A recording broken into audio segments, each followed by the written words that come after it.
আজি এই ভিডিঅ'টোত তোমালোকৰ পৰিৱেশ পাঠ্যপুথিৰ পাঠ নম্বৰ 9 পৰিৱেশ প্ৰদূষণ নামৰ এই পাঠটোৰ যিমানখিনি পাঠভিত্তিক প্ৰশ্ন আছে সেই বিষয়ে আলোচনা কৰিম। মই তোমালোকক এই ভিডিঅ'টোত তোমালোকৰ পাঠটোৰ বিষয়বস্তু সম্পৰ্কে নবুজাও, তোমালোকে পাঠটো পঢ়ি নিজে বুজিবলৈ যত্ন কৰিবা। মেইনলি এই পাঠটোত পৰিৱেশ প্ৰদূষণৰ ওপৰত আছে। আমি জানো যে প্ৰদূষণ আমাৰ 4 প্ৰকাৰৰ: বায়ু প্ৰদূষণ, মাটি প্ৰদূষণ, পানী প্ৰদূষণ আৰু শব্দ প্ৰদূষণ। এইবিলাক কি কাৰণত হয় বা ইহঁতক কেনেকৈ ৰোধ কৰিব পাৰি এই পাঠটোত বৰ সুন্দৰকৈ দিয়া আছে। তোমালোকে পাঠটো পঢ়িবা, পঢ়ি এইবিলাক কথা নিজে বুজিবলৈ যত্ন কৰিবা। গতিকে মই আজি ভিডিঅ'ত তোমালোকৰ পাঠটোৰ শেষত যিমানখিনি তোমালোকৰ পাঠভিত্তিক প্ৰশ্ন দিছে সেইখিনি কৰি দিম। এতিয়া চোৱা, ইয়াত তোমালোকক বিভিন্ন ধৰণৰ প্ৰশ্ন দিছে। ইয়াত উত্তৰ লিখা কৈছে যে পৰিৱেশ প্ৰদূষণ মানে কি বুজা, পৰিৱেশ প্ৰদূষণ কেই প্ৰকাৰৰ, কি বায়ু প্ৰদূষণৰ দুটা কাৰণ লিখিবলৈ কৈছে, পানী প্ৰদূষণে কি দিশত প্ৰভাৱ পেলাব পাৰে যিকোনো দুটা দিশ উল্লেখ কৰা, মাটি প্ৰদূষণৰ দুটা কাৰণ উল্লেখ কৰিব কৈছে,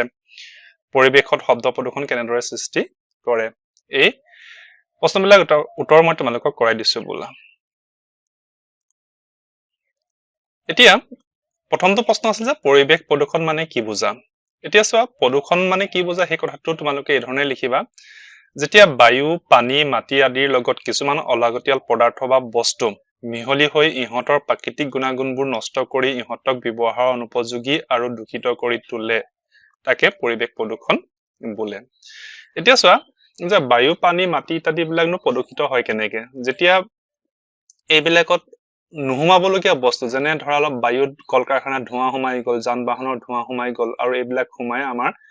বায়ুৰ যিটো প্ৰাকৃতিক গুণাগুণ বা বায়ুৰ যিটো ব্যৱহাৰ যোগ্যতা সেইবিলাক নষ্ট কৰি পেলালে, তেতিয়া আমি কি কৰিব পাৰোঁ, বায়ু প্ৰদূষিত হোৱা বুলি ক'ব পাৰোঁ। ঠিক তেনেদৰে পানীৰ লগত যদি আমি বিভিন্ন ধৰণৰ বিষাক্ত ৰাসায়নিক দ্ৰব্য, কীটনাশক দ্ৰব্য, লেতেৰা জাবৰ জোথৰ, আৱৰ্জনা, মৃতদেহ ইত্যাদি যদি পানীৰ লগত মিহলাই দিওঁ, তেতিয়াহ'লে পানীৰ যিটো প্ৰাকৃতিক গুণাগুণ সেইবিলাক নষ্ট হৈ পৰিব আৰু ই প্ৰদূষিত হৈ পৰিব। তেনে অৱস্থাকে আমি কি কৰিব পাৰোঁ, এইবিলাক প্ৰদূষিত হোৱা বুলি ক'ব পাৰোঁ। গতিকে এই আনচাৰটো তোমালোকে এই ধৰণে লিখিবা। পিছৰ প্ৰশ্নলৈ যাওঁ ব'লা। ইয়াত সুধিছে যে প্ৰদূষণ কেই প্ৰকাৰ আৰু কি। এতিয়া চোৱা, প্ৰদূষণ 4 প্ৰকাৰ, আৰু সেইবোৰ হ'ল বায়ু প্ৰদূষণ, মাটি প্ৰদূষণ, পানী প্ৰদূষণ আৰু শব্দ প্ৰদূষণ। এতিয়া বায়ু প্ৰদূষণ কি কাৰণে হয়, যে আমাৰ কল কাৰখানাৰ ধোঁৱা, যান বাহনৰ ধোঁৱা, বিভিন্ন ইন্ধন আদি জ্বলালে তাৰ পৰা ওলোৱা ধোঁৱা, এই ধোঁৱাই কি কৰে, বায়ু প্ৰদূষণ সৃষ্টি কৰে। ঠিক তেনেদৰে মাটি প্ৰদূষণ, মাটিত যদি আমি বিভিন্ন ধৰণৰ টিন, প্লাষ্টিক, পলিথিন এনেকুৱা জাতীয় বস্তু পেলাওঁ, আৱৰ্জনা পেলাওঁ, বিভিন্ন ধৰণৰ পেলনীয়া বস্তু মাটিত যদি আমি দম বান্ধি থওঁ, ইয়াৰ উপৰি মাটিত যদি বিভিন্ন ধৰণৰ ৰাসায়নিক সাৰ, জাবৰ, কীটনাশক দ্ৰব্য ইত্যাদি অত্যাধিক পৰিমাণে ব্যৱহাৰ কৰোঁ, তেতিয়া কি হয়, মাটিৰ প্ৰদূষণ সৃষ্টি হয়। ঠিক তেনেদৰে পানীটো কি হয়, আমি যদি পানীত বিভিন্ন ধৰণৰ জাবৰ জোথৰ, ফেক্টৰীৰ পৰা ওলোৱা বিভিন্ন ধৰণৰ বিষাক্ত ৰাসায়নিক দ্ৰব্য, আৱৰ্জনা, মৃতদেহ ইত্যাদি বিলাক যদি আমি পানীত পেলাই দিওঁ, তেতিয়াহ'লে কি হয়, পানীৰ ইয়াৰ প্ৰাকৃতিক গুণাগুণ নষ্ট হয় আৰু প্ৰদূষিত হৈ পৰে। ঠিক তেনেদৰে শব্দ প্ৰদূষণ, যেতিয়া আমাৰ শ্ৰৱণ ক্ষমতাতকৈ অতিমাত্ৰা বা অত্যাধিক হাৰত যদি আমি শব্দ, বিভিন্ন উৎসৰ পৰা আমি যদি শব্দ সৃষ্টি হয়, তেতিয়াকে আমি শব্দ প্ৰদূষণ বুলি ক'ব পাৰোঁ। এতিয়া চোৱা, আমাৰ শ্ৰৱণ শক্তিৰ ক্ষমতা লিমিটেড, তাতকে যদি আমি বেছি পৰিমাণৰ শব্দ, ধৰা মাইক বজালে বা মিউজিক চিষ্টেম বজালে, এনেকুৱা ধৰণৰ যদি শব্দ সৃষ্টি হয়, তেতিয়া আমি শব্দ প্ৰদূষণ হোৱা বুলি ক'ব পাৰোঁ। নেক্সট, বায়ু প্ৰদূষণৰ দুটা কাৰণ লিখা। এতিয়া চোৱা, বায়ু প্ৰদূষণৰ মূল কাৰণ হৈছে কল কাৰখানাৰ পৰা ওলোৱা ধোঁৱা। মই তোমালোকক বায়ু প্ৰদূষণৰ দুটা কাৰণ লিখি দিছো, তোমালোকে লিখি পেলাবা যে যান বাহন, বিভিন্ন কল কাৰখানাৰ পৰা ওলোৱা ধোঁৱাৰ ফলত বায়ু প্ৰদূষণ হয়। 2 নম্বৰতে কি কৈছে, গছ গছনি কাটি বনানীকৰণ ধ্বংস কৰা, কয়লা, পেট্ৰল, ডিজেল, কেৰাচিন আদিক ইন্ধন হিচাপে ব্যৱহাৰ কৰি জ্বলোৱা আদি কাৰ্যকলাপতো বায়ু প্ৰদূষণ হয়। গতিকে এই দুটা কাৰণ লিখি দিবা, তোমালোকৰ হৈ যাব। নেক্সট, এইটো এটা খুব দৰকাৰী প্ৰশ্ন যে পানী প্ৰদূষণে কি দিশত প্ৰভাৱ পেলাব পাৰে, যিকোনো দুটা দিশ উল্লেখ কৰা। এতিয়া পানী প্ৰদূষণে আমাৰ বিভিন্ন দিশত প্ৰভাৱ পেলাব পাৰে। ইয়াৰে আমাৰ দুটা দিশ লিখিব কৈছে, সেই দুটা দিশ মই তোমালোকক এনেধৰণে লিখাই দিছো যে পানী প্ৰদূষণে প্ৰভাৱ পেলাব পৰা যিকোনো দুটা দিশ তলত উল্লেখ কৰা হ'ল। 1 নম্বৰ, উদ্যোগবোৰৰ পৰা নিৰ্গত হোৱা বিষাক্ত ৰাসায়নিক পদাৰ্থ নৈ, জান জুৰি আদিৰ পানীত মিহলি হৈ পানী প্ৰদূষিত কৰে। ইয়াৰ ফলত পানীত থকা মাছ আৰু অন্যান্য জলজ প্ৰাণী ৰোগত আক্ৰান্ত হৈ মৃত্যুমুখত পৰে। এই ৰোগাক্ৰান্ত মাছ খোৱাৰ ফলত মানুহ, অন্যান্য প্ৰাণীৰ বেমাৰ আজাৰ হয়।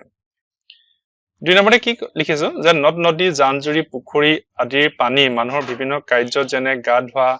কাপোৰ ধোৱা শৌচ প্ৰস্ৰাৱ কৰা বাচন বৰ্তন ধোৱা গৰু মহক গা ধোৱা জাবৰ জোথৰ পেলোৱা মৃত প্ৰাণী পেলোৱা আদিৰ ফলত প্ৰদূষিত হয় এনেকুৱা দূষিত পানী মানুহে ব্যৱহাৰ কৰিলে কলেৰা জণ্ডিস টাইফয়েড গহনি আদি ৰোগত ভুগে গতিকে চোৱা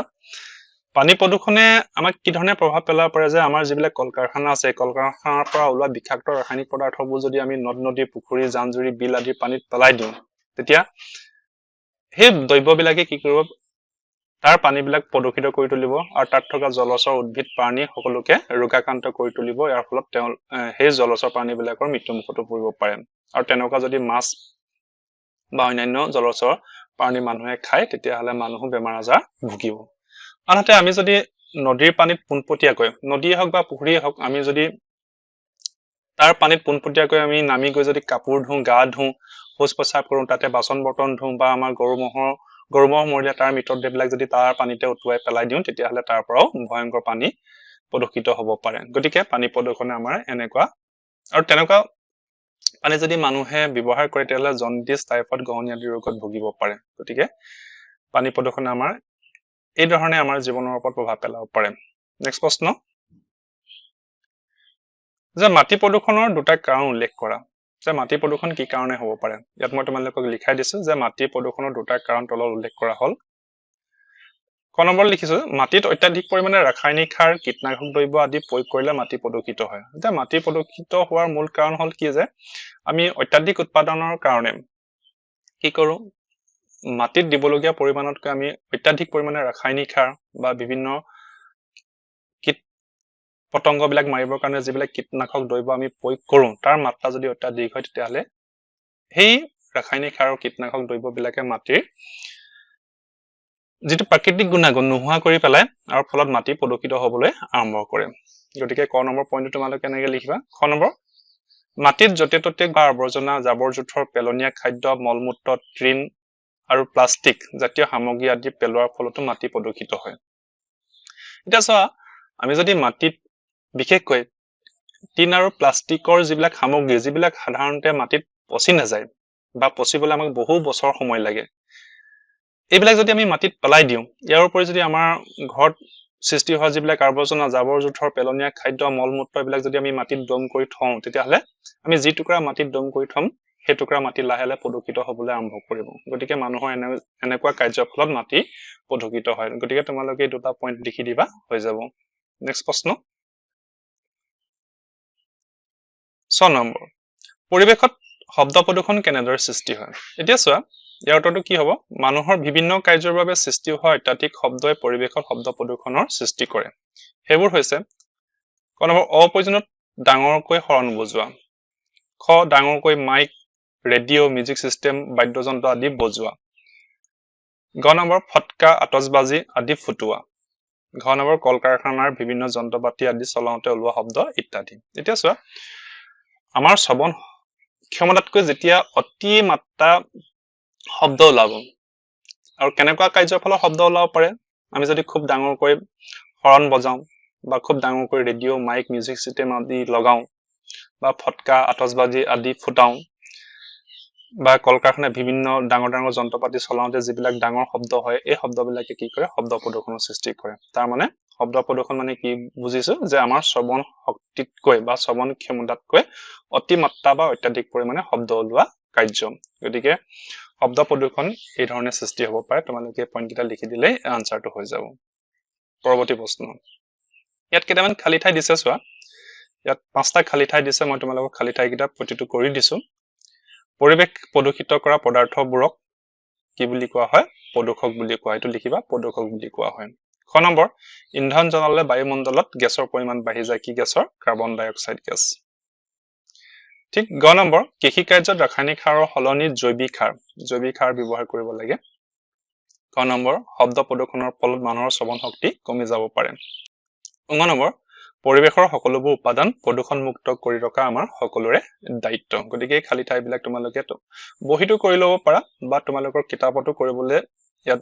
ঠাই দি দিছে তোমালোকে মন গ'লে কিতাপতো কৰিব পাৰা এতিয়া চোৱা এতিয়ালৈকে আমি এই ভিডিঅ'টোত তোমালোকৰ ক খ গ ঘ ঙ প্ৰথম চ আৰু লগতে এই 2 নম্বৰটোত যিমানবিলাক খালী ঠাই আছে সেই খালী ঠাই গোটেইকেইটা খালী ঠাই মই তোমালোকক কৰাই দিছো গতিকে এই ভিডিঅ'টো আজি এইখিনিতে সামৰিছো ইয়াৰ পৰৱৰ্তী 2 নম্বৰ খণ্ডটোত মই তোমালোকৰ ইয়াৰ পাছৰ যিখিনি পাঠভিত্তিক প্ৰশ্ন আছে সেইবিলাক কৰাই দিম গতিকে ভিডিঅ'টো তোমালোকে চাই এই প্ৰশ্নখিনি তোমালোকে মনোযোগেৰে নিজৰ নিজৰ বহীত কৰি পেলাবা ঠিক আছে